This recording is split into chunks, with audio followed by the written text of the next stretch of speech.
What up, my freaks? RuinousInsight here with part 56 of my Total Warhammer 3 modded Karl Franz campaign. So as we saw last time, the coast of Araby and land of assassins are completely overrun now as our armies have arrived to kick Arkan back into the dirt. Looks like we just have the Wizard Calip's palace as well as Al-Haik remaining in terms of his territories, and both of them fairly decently well defended, especially the Wizard's Calip's palace, which looks like it'll make for a pretty nice battle for us. Martek is technically alive, but not for much longer, as Luther Grabber should be able to grab it with a single little auto-resolve. There we go. And 0 losses and the Banner of Eternal Flame. Very nice. And you are occupied, my friend. Luther Grabber, you also have a Apprentice Wizard and the Banner, neither of which you need, but I guess we'll take them away from you when we actually delete this army, when it's no longer needed here. We've got other newer armies on the way anyway. Ooh. Also, we have, let's see, 2 turns until those Sigmarite disciples are ready to go. Getting there. Still take a little bit of a while, but can't wait nonetheless. We should also probably start upgrading a few things here, namely El Calibad and Pools of Despair. You know what, maybe we'll leave you and Zandri alone, because these guys could attack us at any moment, but afterwards we will do. Let's get the growth here for now, and then we'll get the other stuff later. Owen, you're also going to go into March Stance. You're going to come down right beside Volky here. And the two of you will hit the Wizard Calip's Palace and the massive 2 stacks there together. Gemathius, I'm just thinking, can one of you guys trade mortars? Wait. No, it's not you that needs to trade mortars, it's one of you, because Sutsun's guns will be done for... Wait, I'm looking at the wrong thing. Will be up and running next turn. Okay, can't quite see that, but... Yes, 1 turn until the Sutsun's guns, which means what we'll do is move Gemathius... Ah, too bad you can't reach this guy. Oh well. Is Lashik defended? Not really, but it's also unlikely that this guy could kill him. Though, there is the possibility that this guy just attacks Gemathius. Huh.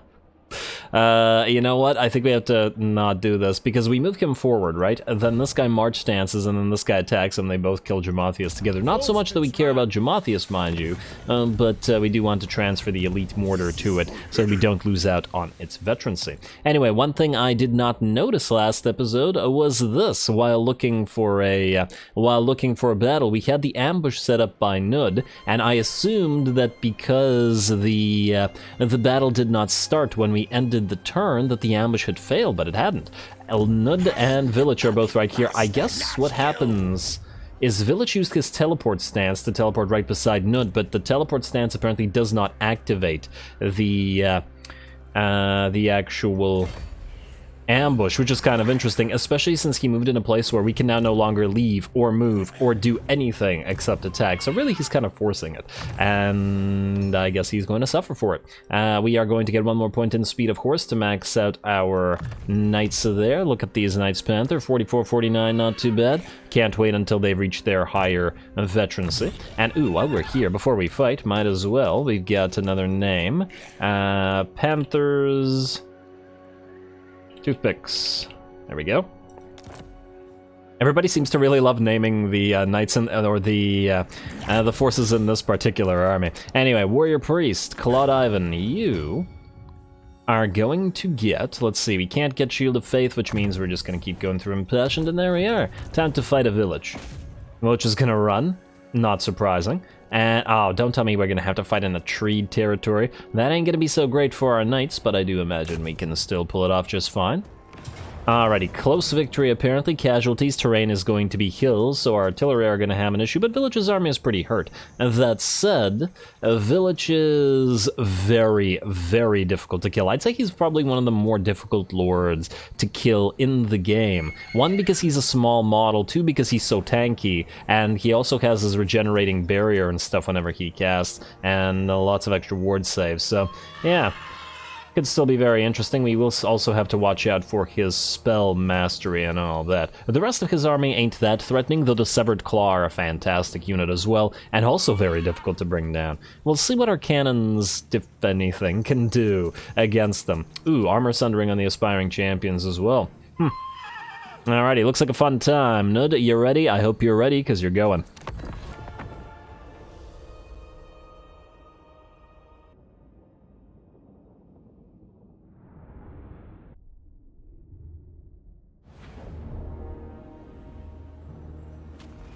council!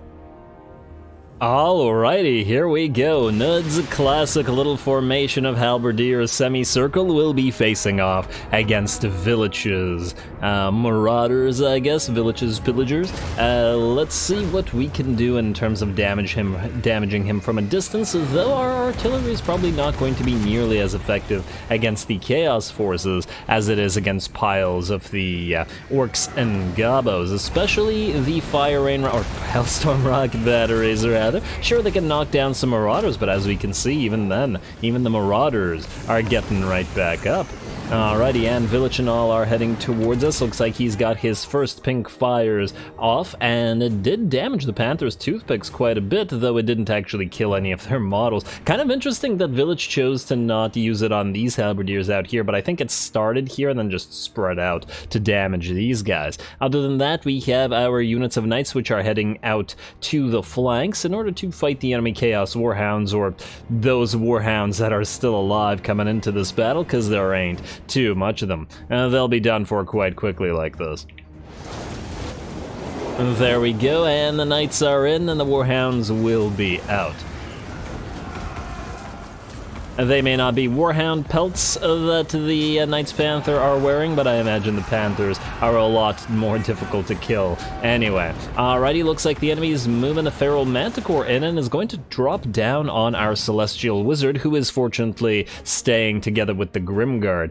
Granted, the Manticore will probably be able to do damage to him, but I'm sure that he'll be fine with the protection offered by those units. Otherwise, the enemy has also moved in an Exalted Hero to our front lines here, who is going to fight the Warrior Priest, so it looks like it's basically sending in single entities towards us while we do damage. I also want to, while we do damage from range, I mean. I also want to point out that our cannons have been firing this entire time at this one unit of Aspiring Champions, who have not really taken any damage so far. Actually, out of curiosity, Great Cannons have 2.8k damage. I wonder if that's counting barrier damage, or whether it's only towards the units that it probably hit while trying to hit the Aspiring Champions. Oh well. Probably could have gone for the Trolls as well, but I'm sure that we can handle them with our Knights Panther, or at least for a little while. There is a unit that we still have to be very, very wary of, and it's not the Aspiring Champions, at least not the regular Aspiring Champions. It is... where are we here? There they are. It's these guys, the Severed Claw, and it looks like they're going to be in the middle of the Knights Panther, and as we can see, a few of those Knights Panther have already been knocked down by this unit. It's a pretty scary one, especially with their halberds, and alright, these guys are trapped among them now. They're not letting them escape. I see more and more Knights Panther get knocked down, and gotta get these guys out of here before the Severed Claw will rip them apart. Actually, Severed Claw should be a pretty apt name, I would think, against the Knights Panther. Kind of makes sense as well. Now, Village has also moved into the fight and is leading some trolls in combat with some halberdiers, the Village being a very, very scary lord. But we do have Nud coming in to poke him in the back with his lance. Oh wow, Village is also bigger than I thought he'd be. And with Nud come more Knights Panther to move in to poke away at those trolls with their lances, and between the halberdiers and Nud, I think we should be able to handle Village, who has finally lost his, or is on the verge of finally losing his barrier. Otherwise, the Severed Claw remain at more or less full HP and have gotten 21 kills of Knights so far, the Torlikelm Terrors in particular suffering very badly from being caught by them. And we are going to have to try to charge them again, so we will be sending all of these units essentially to try to deal with them. And the Aspiring Champions still have not lost a model, still under fire from that cannon, but have dropped to about half of the HP that they started with. And here come the Severed Claw. Alright, hopefully the halberdiers can hold them off a little while, though of course the Severed Claw will rip them apart as well.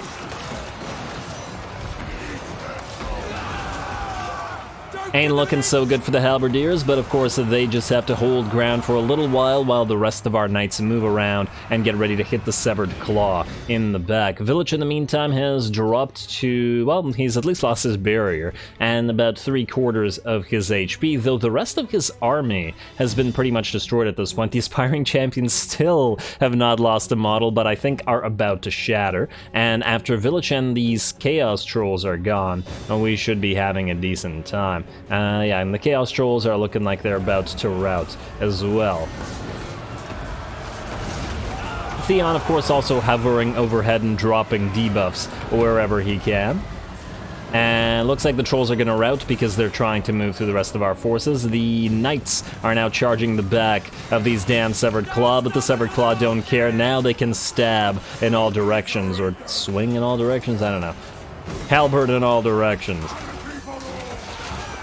And they should be pretty happy about it. They have, let's see, well, they finally lost their barrier, but we still got so much effective HP to work through here. That said, though, they're basically the only ones still fighting. Village is now routing, or, well, he's broken, he's not shattered, but I doubt he'll come back because the Hazel Knights can just keep chasing him forever. We're actually going to send Nud and whoever else we can to help with those Severed Claw, because they're hurting the Halberdiers, they're hurting the new Knights that have come in. We're not even going to send the Torlikelm Terrors in this time because, well, they just inevitably take more damage to these guys. Man, what a scary, scary unit. Village should have really used this unit, and there's Nud coming in to help. Village should have really used this unit together with him as a bodyguard, like stayed with them, so that the enemy would have to fight, well, we being the enemy here, the enemy would have to fight them at the same time as Village. And then, of course, with every cast, Village would have brought their barrier back up as well.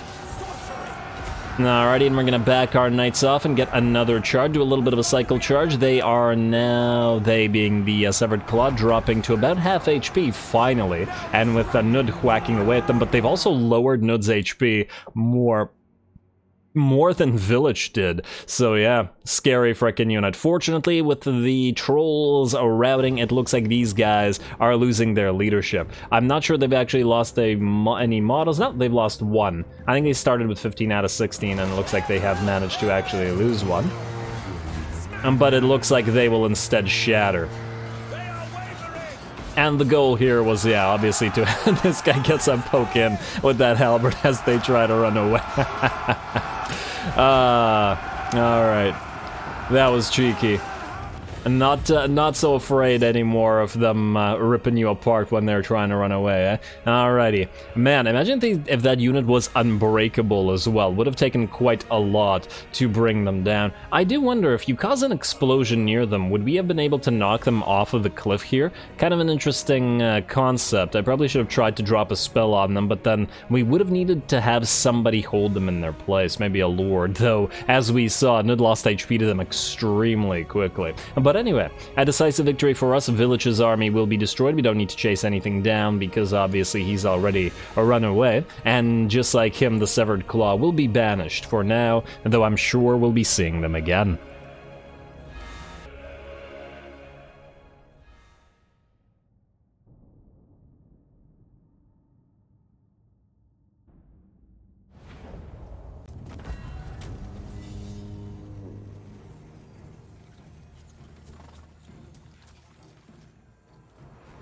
Alrighty, nice little fight, not too difficult, but damn it if the Severed Claw does not put the fear of the Chaos Gods into you. What a nutty unit. They got 64 kills and more than any of our units did, and 2.5k damage delta's gold value at 18k damage. Most of their kills were knights, in fact. It's a very, very strong unit, and we suffered quite a bit of damage from them. In fact, yeah, mostly them. I think that the spawn of Tzeentch also did damage, but I think their damage was primarily due to summoned units and not so much to the other units. Village also got outdone by his bodyguard, but yeah, very nice. Very nice. We're going to pardon those captives. I always find it silly that the pardon the captives is the name of that thing, because, yeah, because we're going to pardon Village and all those maniacs. Anyway, and defeated Village gives us a melee defense +5 and wins a magic power reserve change +20%. It's pretty neat, or it's a pretty nice trait. The melee defense +5 alone is quite worth it. We are going to go into encamp stance now because I don't think we can... Wait. How far can we travel in march stance? Actually, you know what? I'm going to march stance. Because we gotta get to Ice Spewer anyway. We might as well just move here. We'll heal up, and then we can go into encamp on the way here, and then still perhaps get Ice Spewer in a turn or so. We're not immediately going to target the Volary, in part because Charon of the Gore Hunt might do something there, though I somehow doubt that he'll win. And this place doesn't even have defenses, though, so who knows? He might. You can do a Dolgan. I probably shouldn't be cheering for the Norskins or for Chaos here, even if they are fighting amongst themselves. It's a good way to have my door broken down by witch hunters. Anyway, and then burned alive. Let's see what else we gotta do this turn, shall we? Now that we got the battle going, Bernhardt, you are good, and ooh, yes, I wanted to try something. So 43585 is what we're making right now, right? And Altdorf is at 7.773. Okay, there was another noble available. And I really want a Noble Archlector. We've had absolutely atrocious luck with getting a Noble Archlector because a Noble buffs the territory, but if we were to combine it with Time of Peace, we could also get a construction cost reduction, control, growth, all this neat stuff. Even if it doesn't increase the money making of the territory, it would still be very, very nice. But oh well. What I wanted to try was this, 43585. And you, General of the Empire. To strengthen the Empire. No, 43458. Okay, so you don't actually increase the amount of money we make. It's another 10% income, but you actually cost us 100 gold per turn, even though you do make another 100 gold here. I do have to wonder at least a little bit whether it might be worth to have you at least briefly in Marienburg, just to make sure that these buildings get built faster. So maybe we'll keep you at least for a few turns. Do you have anything that'll actually help build stuff? Lightning Strike, Quartermaster, Logistician, Headhunter... No. Oh, local recruitment capacity, local province increases, eh? Huh. Well, that's interesting. I hadn't realized Headhunter did that. How close are you to Headhunter? Not that close, unfortunately. Oh well. I'll keep going through Quartermaster. You know what? You can stay here for a turn or so at least. And while you probably don't have enough points to get there right now, do you? It's just out of curiosity. You're leader of Renown for the recruitment cost reduction. Out of this, I guess Iron Disciplinarian doesn't matter. And then Quartermaster. Yeah, we'll still need 2 more points. Oh well. Not a big deal. Well, we should still be able to recruit a bunch of stuff for our new armies fairly fast. Anyway, let's continue looking through the stuff that we need to do. Kurt Haldenstrat, yeah, you guys can still stay here for a couple more turns, I think. At least until these places build their defenses. Let's also get to, let's say, the Isle of Wights up and running. And while we're here, you, go steal some tech. Try not to fail this time. I'm gonna name you Tech Failure if you fail it like 3 more times, man. There it is. Alright, counting down. I somehow knew it. Judging by past experience. Alrighty, Kurt and Rizard is good. Helmet. Yes, you can keep moving. And what the heck are you doing? Oh, you jumped over the mountains, probably. You can move into Skaven Blight. I'm probably not going to recruit stuff with you here, but, I mean, we can, in theory. It's just all the extra turns that it takes is going to be quite a bit. We also do still want to get a light wizard in Peter's army, but I think we're out of wizard capacity now, are we not? Let's see, wait, where can we get wizards? Here. Yeah, we're out of wizard capacity, but I think in 1 or 2 turns we get 2 more wizard buildings, so we'll still get Peter his wizard, not to worry. Though it's kind of funny that he's been without one for the entire campaign so far, and he's honestly pulled off some of the crazier wins for our faction so far, so yeah. Anyway, Kurt Helborg, you have several things to do. First of all, we need... Are you able to move? Yes. We need you to take the Reiksguard from here, and the Reichskaptain and the Hellstorm rocket batteries. And you can give up your halberdiers. We're going to put that in a different army. And I don't know how many... great swords you need? Probably not many, but keep those for now. We're slowly just going to replace them to Imperial Foot. Oh wait, we only need 3 of them unless I'm mistaken. I forgot to fully count it, but you take another greatsword. Then we're gonna pop you over to Recruiter, who is going to have the rest of your army. Reichs Captain Sido, you can also follow. Okay, you know what? I just want you to join this army right now. Alright, there. There we go. Reichsmarschall has 2 Reichs Captains. Bruno Unberogen, you are...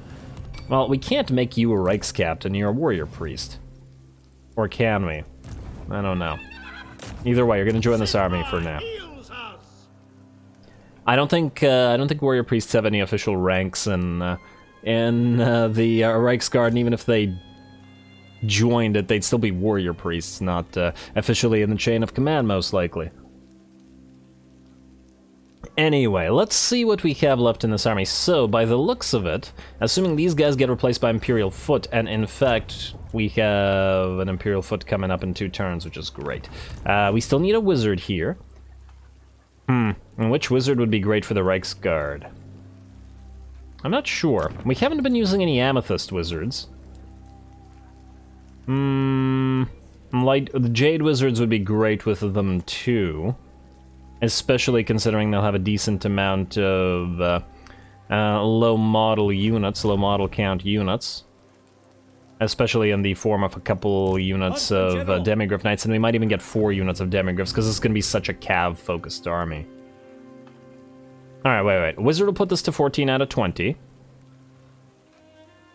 Then... 15, 16 will be 2 more Reichsguard, at 6 Reichsguard.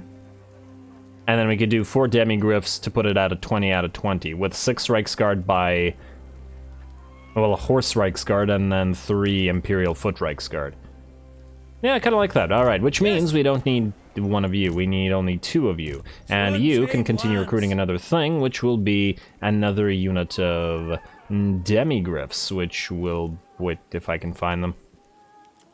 I'm also wondering, maybe you can also recruit Demigryphs somewhere else on the way out. This would free up Recruiter to, well, not recruit them here. Can we recruit anything here? No. Marienburg? No, you don't have horses.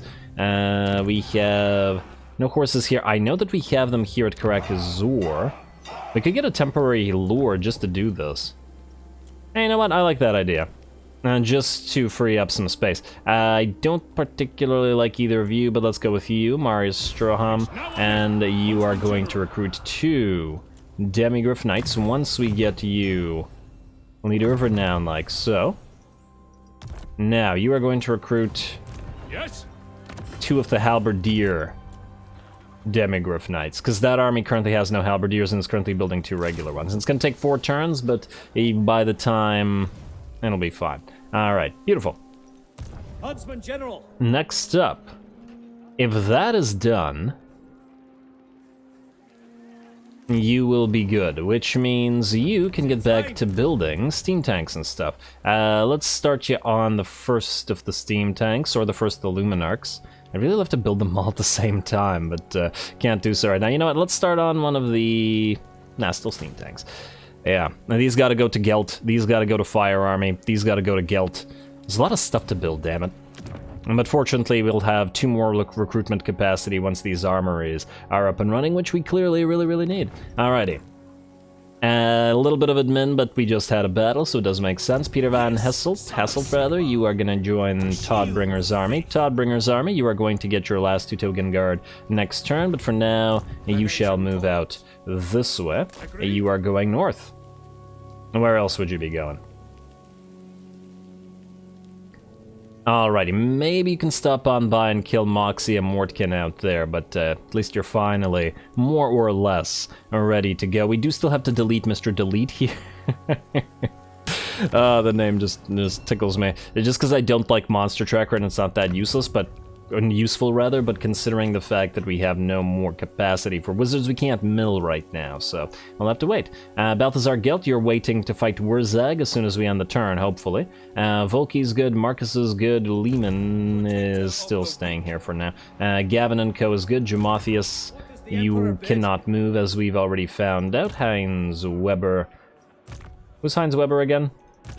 I forget. Oh, he's the guy that Satsuska like. Yeah, okay. I also want to just double check. Empire Captain, Strategist, Monster Tracker, and Cunning. Not super happy about any of these. In fact, I will mill at least one of them through, like so that we can replace him next turn. And let's check Warrior Priests while we're at it. Track and trap. Monster Tracker, Defender of Men could be useful because of the extra powder. Granted, under siege is not super likely to happen, but nonetheless. Wolfgang, you can move up here. We're probably gonna have you join Maternus. Maternus, you're headed to Fildorf, wherein you will recruit your Knights of the Blazing Sun. You probably need to get rid of some of these great swords and stuff, but, you know. We'll deal with it.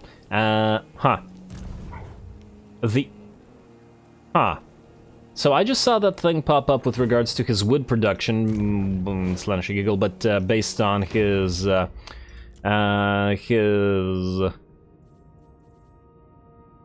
Electric Counter Talabekland thing, but it's in local region. Oh, that's interesting. So that means when we're in enemy territory, does this mean that the 25 logs aren't produced? Huh. Be unfortunate if that's the case, because he is going to go out and fight. Yeah, anyway, let's keep moving for the brief time that we still have to. You two can stay still until you get your third. Boosters obviously don't need to move. Cold Citizen, yes, you need to join Fire Army, so to Fildorf. Should have just renamed it Firedorf. Here you go. And that, I believe, is it. Oh, you know what? Albrecht of Hopt Anderson. You know what we're gonna do with you? We're going to have you...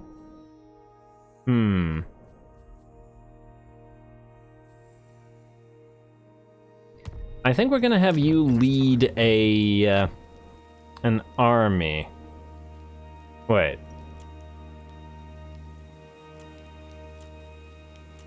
So this General of the Empire has...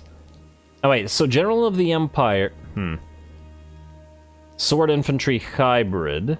Oh, you're not a hybrid, are you? If you do this...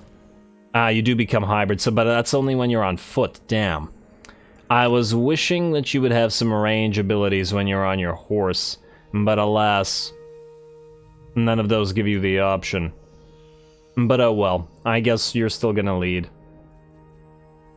You're gonna be our, the watch leader, so yeah, fine. You're gonna move this way, you're gonna take all of the Outriders and Pistoliers from this army, and we're going to send you out once you have a few more war wagons and stuff like that. We can also generate them from here, or rather than from Altdorf as well. Beautiful.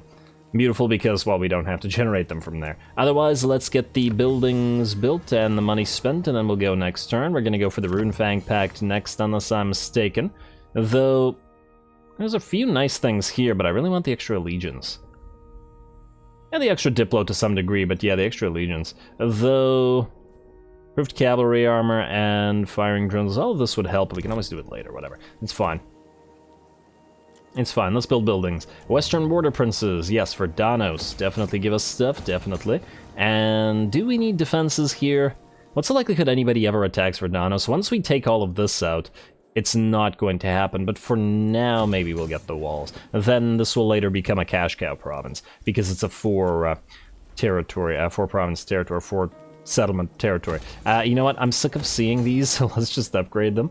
Blackwater, you're in the same situation. I just don't want to see it anymore. And, ooh, you need to go into Council of Burgomeisters for a turn just so we can upgrade Zufbar. And we may as well upgrade the Tavern. I don't care enough about saving the tiny amount of cash for it. And the rest is fine. Alright, what's up next? Northern World's Edge Mountains, we are going to delete that so we don't need to deal with it right now. Creeping Jungle, yes, Temple of Kara. It may get attacked, but that doesn't mean we can't upgrade it. Oh, you're headed to the Monument of Itzatal next. You're not taking that. That ain't gonna happen. Fine. Oh, he is building up though. Damn. I guess we're gonna have to do the same, aren't we? Game. And we're gonna need another army here, and you can't leave this place. I guess you could, but the second you leave, these guys are gonna attack you. Yeah, okay, I guess we'll have to have Bernhard do it, or something. Either way. Northern Grey Mountains. You know what, I've been looking at this, and the fact that it's not upgraded for like 8 years, and I'm not doing it anymore. Let's do that, get the landed estates up and running, it's fine. Just to reduce the time that we look at the same buildings every turn. Saber Mountain... Okay, I'm not gonna upgrade you because you might fall or be traded. Lashikan Sorcerer's Islands, you can have the upgrades, why not? Pirate's Current, yes Sartosa, yes to your walls. Sartosa is going to be an interesting province. It's not going to make a lot of money, but all of this extra capacity that it's building is going to come in real handy. Griffin Wood, you had these walls before because at any moment you could get attacked by Bellacore. This is no longer the case. Technically, you no longer require walls. I guess we could rebuild that with a Sigmarite Temple. Gotta get more of these up and running. And then we can also do other capacities like Gunsmith. Yeah, alright. If you don't need the walls, you don't need the walls. We can always rebuild them later on if we want to. It's just that I don't see how anybody can attack us here. Unless the endgame scenario, but, you know, we'll protect it beforehand in that particular case anyway. Anyway, that's all the money we have, so unless I'm forgetting something, and I hope I'm not, we're ready to end the turn and fight potentially many a battle. This is going to be interesting in particular, as they've got a very elite stack here with some scary units. I just want to make sure that we have you maxed out for this. Let's see, so you have picked them off. Sabotage and armor reduction is quite helpful as well. Charge bonus is quite useless, however. We're trying to go to Prey of Anathrema next. Yeah, fine. And we'll keep going to Prey of Anathrema then. Let's get your piercing shots. And then towards that and a couple more upgrades. You, Jorek. You have ballistics calibration, you have extra powder. Defensive coordinator is only for when under siege. Overseer does help, but not super necessary right now. Ammunition when under siege, this is all when under siege. Machine oil is for artillery pieces. I'm just looking if there's anything else that would help you, well, help the rest of the army, rather. That'll do, Dowie does help, but not in our particular situation. I think for a single point, if we're going to spend only 1 point, it's probably going to pop into Deadeye. Alright, next up, you. Mr. Only Melee Hero Man. Which is his real name, Deadly Onslaught. And lastly, our Witch Hunter. You have your healing potion, you have Retinue Trainer, and Hero Gain and Leadership when in foreign territory could be helpful in this particular battle. Unless there's something else that's super important. Magic resistance is only for you, but the ward save. The ward save might actually be quite useful, mostly because you do have a tendency to fight in melee as well. You know what, we're gonna go for magic resistance. I like how it's magic resistance, but the magic resistance doesn't actually give him magic resistance as opposed to directly ward save. Unless, wait a second. Is it magical resistance what it means? Yeah, the Witch Hunter keeps many blessed relics to protect him again. No, it's against arcane attacks. I find it funny that it's not spell resistance, but nonetheless. I'd prefer ward save anyway. Skip. No siege equipment. Oh, that's for this guy. Sure. He's gonna back off when the enemy attacks. I just wanted to do this so that, I don't know, in case the enemy doesn't attack it. Commandment available? Ooh, yes. Definitely don't collect the income. At least not right now. Definitely switch into Host Vestag and definitely upgrade those. Alright, and that's an end turn. There we go. Wait. I forget, you have handgunners and halberdiers. Okay, that's fine. I had to double check, because once again, he's in a concerning situation right now. Let's not risk losing him. Be at peace, for that is all I ever want. Alethanar wants a trade agreement. I don't see why not. Go for it. Probably could have haggled a bit, but... there we go. So, close defeat, really. Really close defeat from this. Well, that's interesting.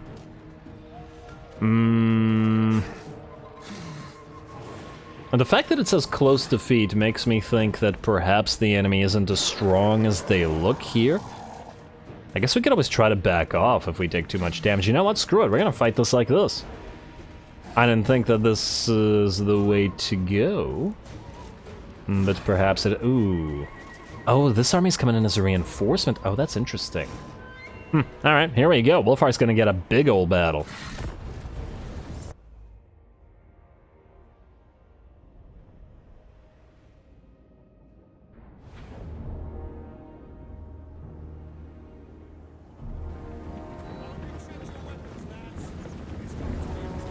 Alrighty, here we go again. Looks like Wolfhart doesn't want to make a speech this time. Is just going to run forward. Oh, I like Kalara's helm thing here. Oh, that's nice. It's a very nice helm. And I don't usually praise the elves. I like the whole antlered plus beak thing that it's got going there. Anyway, there's Wolfhart, and let's take a look at Mr. Jorek here as well. Now, he looks like more or less a... Well, maybe not a standard engineer, looks a little bit different, but otherwise it looks fairly similar to most engineers. I do like all the tools on their back, though. They should just have a, you know that meme with the dude with like 50,000 guns on his back? And this is basically what I'm thinking of when I see this. Could have even more guns on his back. Yeah. Could always use more guns. And while we're at it, where is Mr. Roderick Longy? I think we've taken a look at him before, and he looks like a pretty standard Bretonian knight there. Oh, he's got some purity seals as well. And you do gotta love that glowing sword that they have. Anyway, here we go. The battle is going to be joined. We did have to move at least a little bit forward towards the enemy, as the enemy did deploy here, where the enemy reinforcements are coming in. Now, this is going to be very, very dicey. I don't actually know whether we can win this. It's a lot of Temple Guard to contend with, and a bunch of other fast-moving units that we'll have to try to hold with our piles of Huntsmen. The biggest boon, I think, for us is the fact that the enemy lacks in the wizard in wizard capacity, so we're not afraid of them popping like a Comet of Cassandora right in the middle of our blob and killing them all. Well, we can have a relatively tight formation and not be so worried about that. Unfortunately, obviously, Huntsmen can fire while moving, but only when moving forward, so they can't run and gun really without a unit of melee to hold, and we only still do have this one unit of Lothern Seaguard. We'll need at least a second one at some point. It would have been nice to have them both here. Would have been really, really nice. Also, I accidentally forgot to deploy the Witch Hunter Hedwig Van Hal here. Also looks quite nice. Oh, they all have this little and a bluish color scheme thing that they've got. He's got the feather. Jorek's got the something around his backpack. Kalara's got the cape, and then what does Wolfhart have of this color scheme? Huh, Wolfhart doesn't have that color. You're telling me all of his... Oh, no, he has a... No, the bow is bluish. Huh. Okay, I kind of find it interesting that they all have a unifying color scheme, but Wolfhart does not. He's like, no, you guys all wear this color, but I'm not gonna wear it, because too bad. Anyway, I digress. That took a little bit long. Let's get to the actual battle. We are going to rush forward as fast as we can, because this is the garrison army, and we want to destroy as much of it as we possibly can before the reinforcements get here, as the reinforcements do be pretty scary. Looks like Wolfhart's firing fairly quick and getting some nice shots off, knocking the occasional Temple Guard out, and at the very least this unit of Temple Guard and this Reviv Crystal will be destroyed fairly quickly. The Reviv Crystal in particular being a very important target for us to get rid of. That is a heck of an arrow rain, however. At the very least, if the enemy wants to charge one unit together with the Dino support like that at a time, we should have the advantage. Though I somehow doubt that that's going to continue. And there we go. First, a unit of Temple Guard absolutely buried in arrows. And let's see what else we've got. More units moving in, and ooh, looks like they've decided to move onto the sides as well. And a unit of Cold One Riders is going to try to move around us, but we are going to move in Mr. Hedwig Van Hal to try to counter them, as well as our Light Wizard, who's going to move overhead and just pop that Tormentor Sword to knock them down. We also have some Pterodon Riders, not Fire Leech Bolas, mind you, but we are still worried about their bombs, so we're going to try to knock them out of the sky as quick as we can with our Huntsmen. Huntsmen are fantastic at knocking Pterodon Riders out because they're anti-large, and the Pterodon Riders are fairly susceptible to range fire. So at least that does work. Alrighty, more Cold One Riders coming in, and we do have our summoned unit of Halberdiers here to hold them if needed, as well as our Lothern Seaguard, so we've kept most of our anti-large on this one side. And they should be able to hold them if nothing else, though we do have to be careful with the Lothern Seaguard. Wouldn't want to lose them so soon after getting them. But at the end of the day, they're here to preserve the Huntsman, though I feel like we'd rather lose a Huntsman unit than the Lothern Seaguard, because Huntsmen are so quick and easy to replace.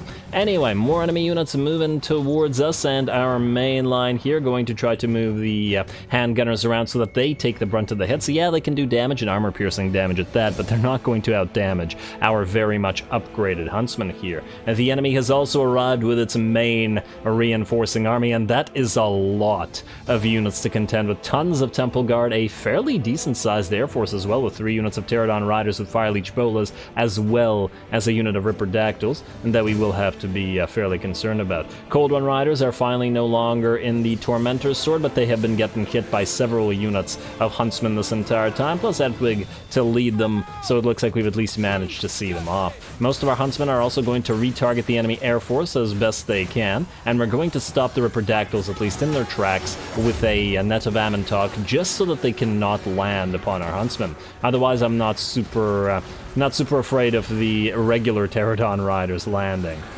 because they're just going to try to fly over and drop their bombs and or Fire Leech Bolas, but that does not look like it's going so well, as with our entire Huntsman force targeting them, and the air units are in pretty horrible shape. Knowing how effective these units are from my own Krogar campaign, I'm very, very wary of the Fire Leech Bolas. And ooh, I think I just saw the Terminator Deep Strike come down, so the Temple Guard have teleported in and are going to be going after our Lothern Sea Guard with the rest of these units. That said, while the Lothern Sea Guard aren't doing a crazy amount of damage, well, actually 8k not so bad, they are holding off a ton of enemy units, including a Saurus Scar Veteran and looks like, what, 2 Temple Guard and a... no, 2 Saurus Warriors and a Temple Guard? Pretty darn good.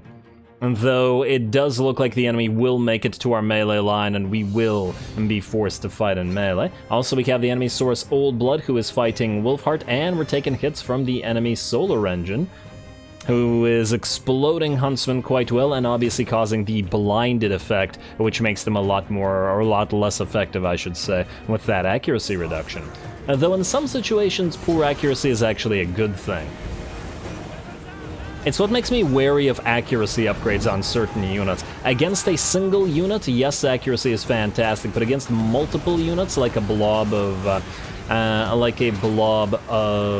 Saurus or Temple Guard or whatever, if your accuracy is too high, your arrows all tend to go into the same place, which means rather than damaging lots and lots of models, it damages fewer models, which can make accuracy a very much a double-edged sword. Good for assassin units, though. But if you're going after massive armies of enemies, not as much. Anyway, it looks like we've managed to run away from the enemy Saurus Old Blood, and he's in pretty bad shape as well, though it looks like more and more of our Huntsmen are being forced into melee. This unit of Huntsmen is already in terrible shape and is not only being charged by Feral Cold Ones, but some Kroxigors as well. Our Lothern Sea Guard are now down and are going to rout, so that allows all of these units of Saurus and the Temple Guard to move in, but we do counteract that with the net of Ammontalk, which we were waiting on, just for when the Lothern Sea Guard routed. Ooh, another nice shot from that Solar Engine, and we are now trying to target those Kroxigors, because I'm also quite wary of them.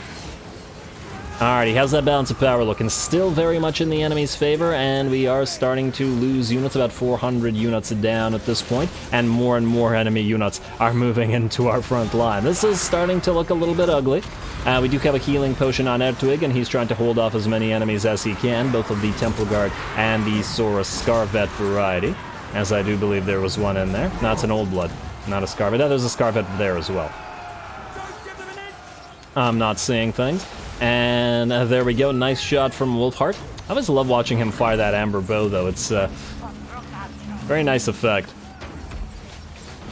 And he is firing reasonably quick now, though we can get him to fire a lot faster with further upgrades. Anyway, looks like more units are moving in, but these guys are getting focused pretty badly by our Huntsmen, and the balance of power is now getting closer to about even. Fortunately, this portion of the battlefield, at least, we are not being forced to fight in melee, unlike here, where we've been a little bit overwhelmed. Unfortunately, the bad aspect of this is we can't really fire in range on too many of these units, because if we do, we'll kill off all of our own Huntsmen, which are very susceptible to friendly fire, as they have no armor, essentially. So what we're doing instead is focusing on the healthier units units that are charging us from this direction instead, and we'll see them all off before helping everybody out here. The Huntsmen aren't going to be great in melee, but they're not horrible either because of Wolfhart's buffs. 31, 33. If only their armor was a little bit higher. But we do, in a pinch, have access to FOES protection, which will give us melee defense plus 40% and damage resistance. Won't help us against the enemy range as much, but specifically for holding, I do think the Light Wizard is pretty much perfect for this army. You go net of Amantak, and then when the enemy does finally move in, you pop FOES protection. Roderick Longi also fighting in the middle of these Chameleon Stalkers there. And lots of nice shots of individual units holding enemies up. Oh, he has an arrow right in his elbow. That's got a... Wait, does he have an arrow in both elbows? Yeah, he does, or he did, but the other one just disappeared. And both of them now gone. But yeah, he's taken a lot of arrows from his friends there. For a second, he had an arrow in both elbows. It'd be funny if he was just like running around, his arms at his side, because he can't use his sword's just like headbutting Skinks and Saurus. And his head starts glowing like the sword with his Grail power. Oh, I'm just amusing myself. If I had any art capabilities, I'd draw it, because the scene does tickle me. Anyway, let's see how we're doing here. The Temple Guard are still fighting. Edwig Van Hal is on his last legs, but fortunately, the bounce of power is at the very least now at 50%. Lots and lots of our units have been extremely heavily damaged at this point. You can see 3 units of Huntsmen. These were all frontliners that we've essentially backed off to continue firing while we've swapped in healthier units to hold the line against the Saurus and the others. Now we do have a few more units that are moving out, and the goal for them is to make sure that the enemies here fully rout and maybe destroy the solar engine, because it's been really annoying. And then as soon as that's done, they're going to turn around and start firing into the back of these Temple Guard and such.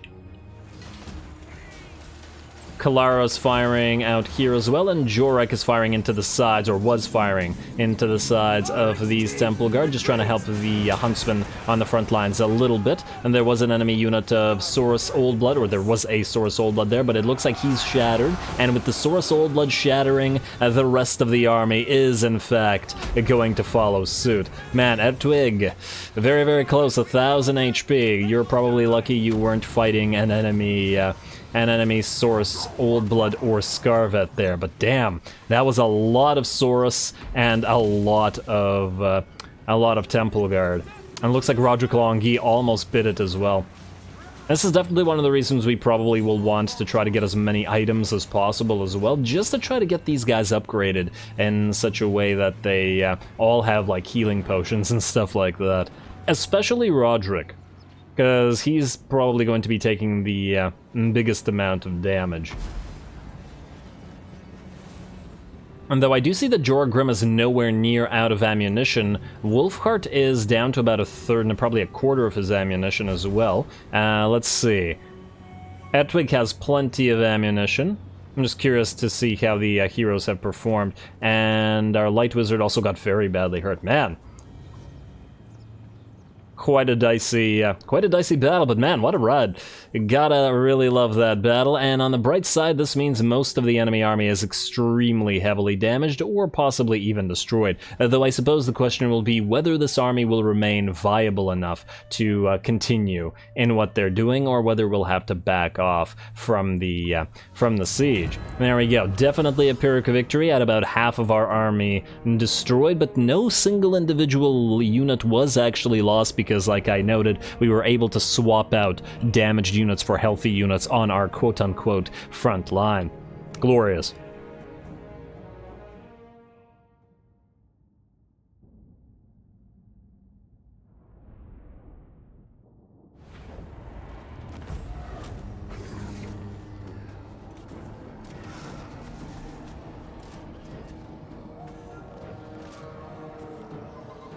Alrighty, there we go. Should I have backed off? Yeah, maybe. That was originally the plan, but then we wouldn't have gotten that fight, and it was a pretty glorious one, and a close one at that. A Pyrrhic victory with half of our army destroyed, but no single unit, no individual unit, rather, actually destroyed. What the heck? We only got 240 money from that?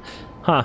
That's weird. I guess we're going to execute captives then. Not something we use often, but, you know, while we're here. And now the question is whether we'll be able to attack the enemy settlement / auto-resolve it. Otherwise, we'll have to back off and try to heal up and try again. Still, I do think it was worth it sometimes, or maybe even oftentimes. It's better to take the more fun battle rather than necessarily the tactically best thing. And yes, indeed, Balthazar Gelt will get that Wurzag interception, so that means we will be starting off the next episode with this fight, as obviously we are once again out of time. I did last episode promise some good fights, and it looks like not only this episode, but the next episode will have them, so stay tuned for more Empire. Don't forget to leave a like and comment. All glory to the algorithm, and thanks for watching.